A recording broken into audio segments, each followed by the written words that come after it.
about to see a show, and there's a diver there. I don't know if you can see it.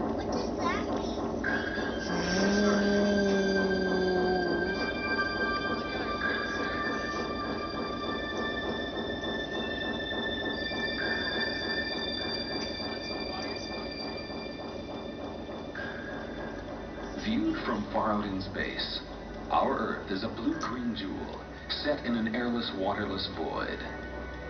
This precious sphere, covered as it is by more than 2/3 water, would more rightly be called planet Ocean, for it was in the ancient sea that all life began, and it is the sea that sustains it still. Some of the ocean's inhabitants have remained perfect and unchanged since the dawn of time.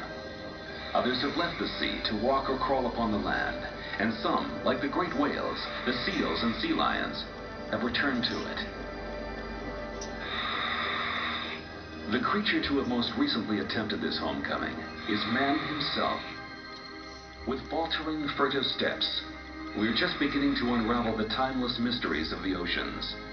And by doing so, find it not the dangerous, dark, and unwelcoming place of myth, but a fragile and beautiful world in which we are still but mere visitors.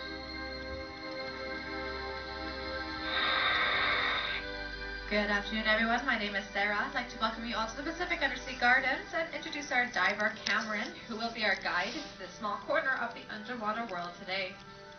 We are presently 5 meters or 15 feet below the water surface aboard an actual vessel, some 150 feet in length and 50 feet wide. More than 5,000 animals of various species, all native to the local area.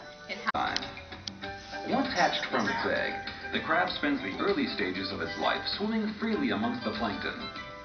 A master of adaptability, the crab inhabits every corner of the ocean and ranges in size from less than ½ an inch up to 11 feet across.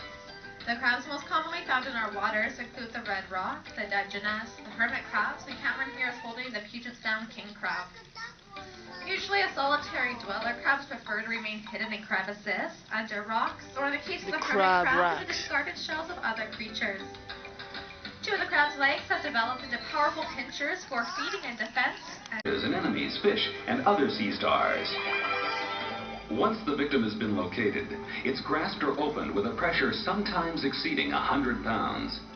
The sea star then forces its own stomach out of its body, into and over the meal, where it's digested before being passed back through the mouth. The waters of the Pacific. These fish are slightly venomous, and they use the distinct predators, which include seals and sea lions. In BC, there's about 36 different types of rockfish up along the coast. Here at the gardens, we have a few of them, mostly including the copper and quillback. We do have some tiger stripes from China, blacktail and yellowtail. You might notice a big orange one that looks like an oversized